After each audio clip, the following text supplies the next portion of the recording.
दोस्तों, वक्फ़ बिल के ताल्लुक़ से यकीनन बहुत दिनों से आपने शायद कोई ख़बर ना सुनी होगी। आज मैं आप हज़रात को वक्फ़ बिल के ताल्लुक़ से एक बहुत ही खुशी की ख़बर, बहुत ही अच्छी ख़बर मैं आप हज़रात को सुनाने जा रहा हूँ।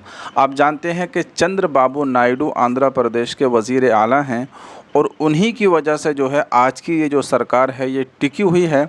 अगर वो जो है आज की मौजूदा सरकार का समर्थन ना करें और उनका साथ छोड़ दें तो यकीनन ये सरकार फिर नहीं टिक पाएगी और नहीं चल पाएगी। यही दो बैसाखियाँ हैं, एक तो चंद्रबाबू नायडू हैं और दूसरे जो है बिहार के नीतीश कुमार हैं। इन दोनों पर जो है आज की ये सरकार टिकी हुई है।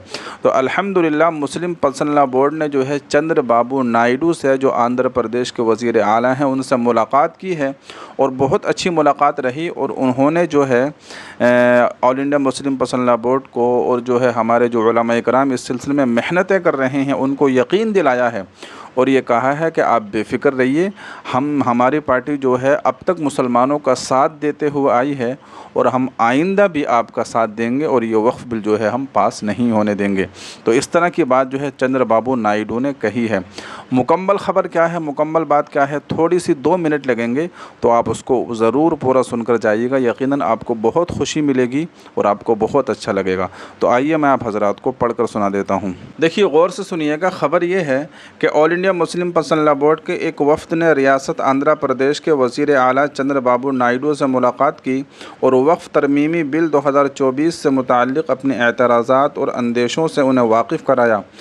वफ़द की क़यादत बोर्ड के जनरल सेक्रेटरी मौलाना मोहम्मद फ़ज़लुर रहीम मुजद्दिदी ने की और उनके साथ अरकान बोर्ड मौलाना मोहम्मद अबू तालिब रहमानी, जनाब डॉक्टर अब्दुल क़दीर खान साहब के अलावा तेलंगाना और आंध्र प्रदेश की अहम दीनी व मिली शख्सियात और तेलुगु देशम पार्टी के बाद मुस्लिम वज़रा और MLA भी शामिल थे। जनरल सेक्रेटरी बोर्ड ने वज़ीर आला का शुक्रिया अदा करते हुए कहा कि आप ही की हिदायत और आप ही के मेंबरान पार्लियामेंट की कोशिशों से ये बिल जॉइंट पार्लियामेंट्री कमेटी को सौंपा गया।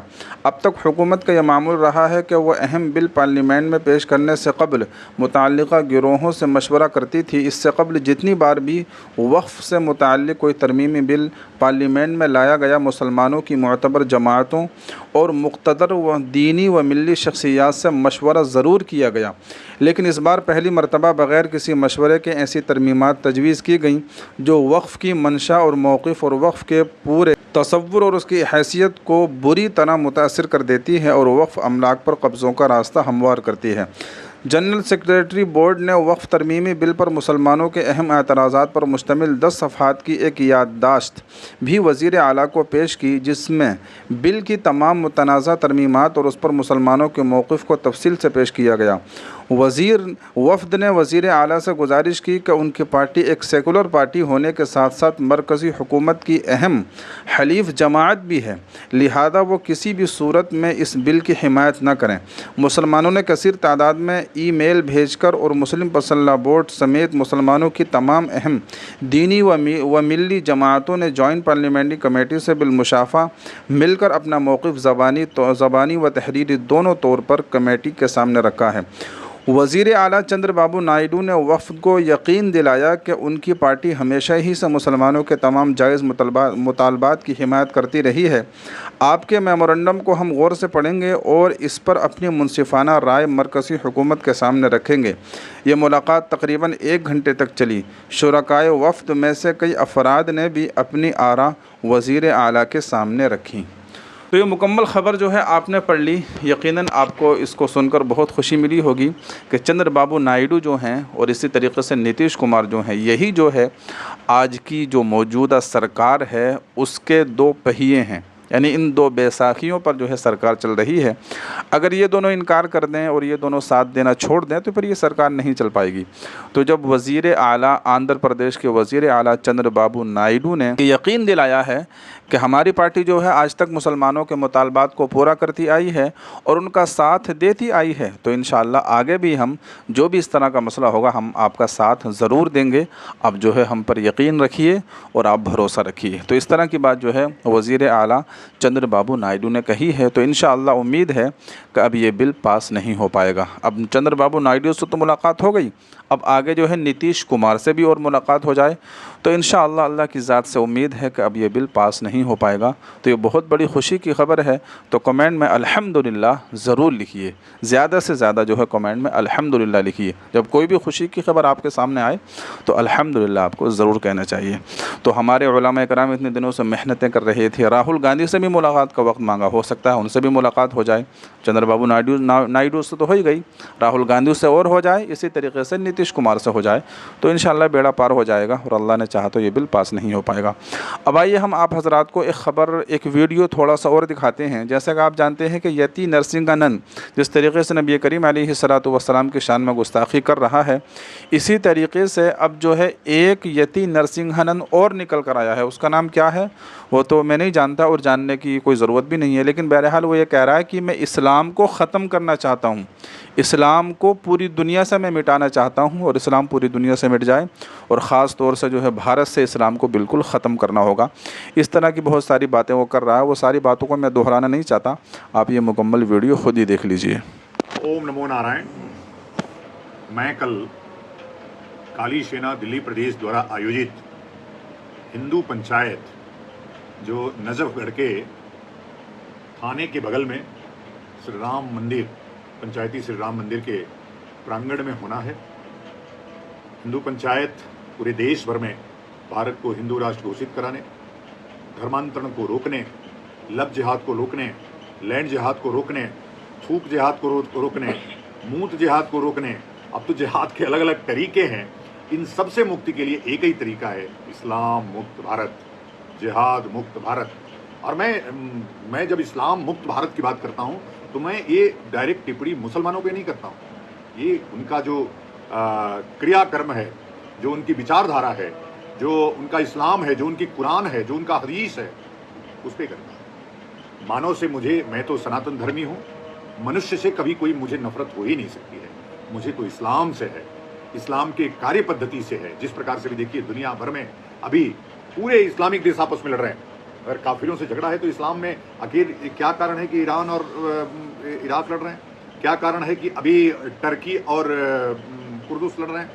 तो ये लगातार हमले करना, मारना, एक दूसरे को नीचा दिखाना, यही कार्य पद्धति इस्लाम को गर्त में ले जा रही है। और 57 देश होने के बावजूद भी गाजा में भूखे मर रहे हैं। मैं कहता हूं इस्लाम छोड़ो, मानव बनो। और उसी के लिए हिंदू पंचायत है कि किस प्रकार से यह हिंदू राष्ट्र, हिंदू संस्कृति, किस प्रकार से हिंदू धर्म विश्व धर्म बने, इस सब को लेकर के हम लोग आपस में पंचायत करेंगे, बात करेंगे। आप भी बड़ी संख्या में आइए, पूरे परिवार के साथ आइए, बैठ करके निर्णय करेंगे, बैठ करके चर्चा करेंगे कि किस प्रकार से हिंदू धर्म विश्व धर्म बने। जब पूरी दुनिया बारूद के ढेर पे खड़ी है तो आज केवल सर्वे भवन्तु सुखिनः सर्वे सन्तु निरामया सर्वे भद्राणि पश्यन्तु मा कश्चित् दुर्भाग् भवेत् वाला हिंदू धर्म प्रासंगिक है। हिंदू धर्म बचेगा तो विश्व बचेगा, मानवता बचेगी, प्रकृति बचेगी, संस्कृति बचेगी। इसलिए भारत को हिंदू राष्ट्र घोषित कराना है, फिर नेपाल और फिर पूरा विश्व धर्म बनाना है। ओम नमो नारायण। जय जय हिंदू राष्ट्र। खूब संख्या में आइए नजफगढ़ के पंचायती मंदिर में शाम को 3 बजे मैं भी रहूंगा, आप सबसे मुलाकात होगी। ओम नमो नारायण। तो दोस्तों देखा आपने कि किस तरीके से शख्स जो है जहर उगल रहा है और कितनी जहरीली ज़बान ये इस्तेमाल कर रहा है। लेकिन इससे भी ज़्यादा ख़तरनाक वीडियो हम आपको एक और दिखाते हैं कि भारत सरकार में, इंडिया की सरकार में एक बहुत बड़े मंत्री, यानी कपड़ा मंत्री हैं, शायद वो कपड़े के मंत्री हैं, वो कितनी जहरीली ज़बान इस्तेमाल कर रहे हैं, कितनी ख़तरनाक ज़बान इस्तेमाल कर रहे हैं। और पता नहीं वीडियो में वो क्या क्या कह रहे हैं कि अगर कोई एक मुसलमान, तो मुसलमानों का साफ़ तौर पे नाम ले रहे हैं कि अगर कोई एक मुसलमान तुमको मारे तो तुम 100 को मारो, बटोगे तो कटोगे, और भी बहुत सारी इस तरह की अनाप शनाप बातें वो कह रहे हैं। उनका नाम है गिरिराज सिंह, वो तो बहुत बड़े मंत्री हैं, बहुत बड़े पद पे हैं, वो ऐसी बातें कर रहे हैं। तो सुनकर हैरानी होती है कि ये लोग, इन लोगों के दिलों में मुसलमानों के लिए कितनी नफ़रत भरी हुई है। ज़रा देखिए आप ये वीडियो। अगर ये बदिया, ये घुसपैठिए, ये मुसलमान अगर हमें एक थप्पड़ मारे तो सब जमा होकर के उसे 100 थप्पड़ मारेंगे। ये करेंगे, भाई और बहन दोनों से कह रहा हूं। तो महादेव का कसम मन मन खाओ, हाथ उठा के कहो हरा हरा महादेव। इसलिए मैं कह रहा हूं कि सब मिलकर के इकट्ठा हो और एक साथ रहोगे तो सुरक्षित रहोगे, बटोगे तो बटोगे तो बटोगे तो बटोगे तो कटोगे, तुम खुद कह रहे हो दीदी। और इसलिए हर लोग अपने घर में महादेव का दिया हुआ, देवी का दिया हुआ, दुर्गा मैया के हाथ में तलवार रहता है न, शंकर जी के त्रिशूल रहता है न, भाला भी रहता है न, अपने अपने घर में उसकी पूजा करो। और कोई आए दुश्मन तो उससे अपनी रक्षा भी करो। तो दोस्तों देखा आपने कि ये गिरिराज सिंह हैं और ये बहुत बड़े मंत्री हैं। ये इतनी जहरीली, इतनी ख़तरनाक ज़बान इस्तेमाल कर रहे हैं। अब ज़रा आप गौर कीजिए कि हमारे मुल्क के अंदर जो इस तरह का माहौल ख़राब होता है, किसी की हत्या कर दी जाती है, किसी की जान ले ली जाती है और आए दिन इस तरह के मामलात पेश आते रहते हैं, तो इनकी वजह क्या होती है? ये जो आम लोग होते हैं कि न जिनके पास खाने के लिए, न पहनने के लिए, न रहने के लिए है, ये सारे के सारे लोग जो है इन्हीं बड़े बड़े लोगों से सीखते हैं और इन्हीं की तकरीरें सुनकर, इन्हीं के बयानात सुनकर जो है फिर ये इस तरह की हरकतें करते हैं, माहौल ख़राब करते हैं। तो बहरहाल इनको इस तरह के बयानात नहीं देने चाहिए और इतने बड़े पद पर होकर सही ज़बान इस्तेमाल करनी चाहिए। तो बहरहाल ये 2-3 ख़बरें थीं। कुछ ख़बर एक ख़बर इसमें अच्छी भी थी और बाकी 1-2 ख़बरें जो है वो अच्छी नहीं थी, लेकिन बहरहाल तीनों ख़बरों से हमने आपको आगाह किया, आपके साथ शेयर करने की कोशिश की। आप इसके बारे में क्या कहना चाहेंगे, कमेंट बॉक्स में अपनी राय का इजहार ज़रूर कीजिएगा। और वक्फ़ बिल के ताल्लुक़ से जो हमने आपको ख़बर सुनाई, अल्हम्दुलिल्लाह बहुत अच्छी ख़बर है वो, तो कमेंट में अल्हम्दुलिल्लाह तो ज़रूर लिख दीजिए। दुआओं की गुजारिश है। अस्सलामु अलैकुम व रहमतुल्लाह।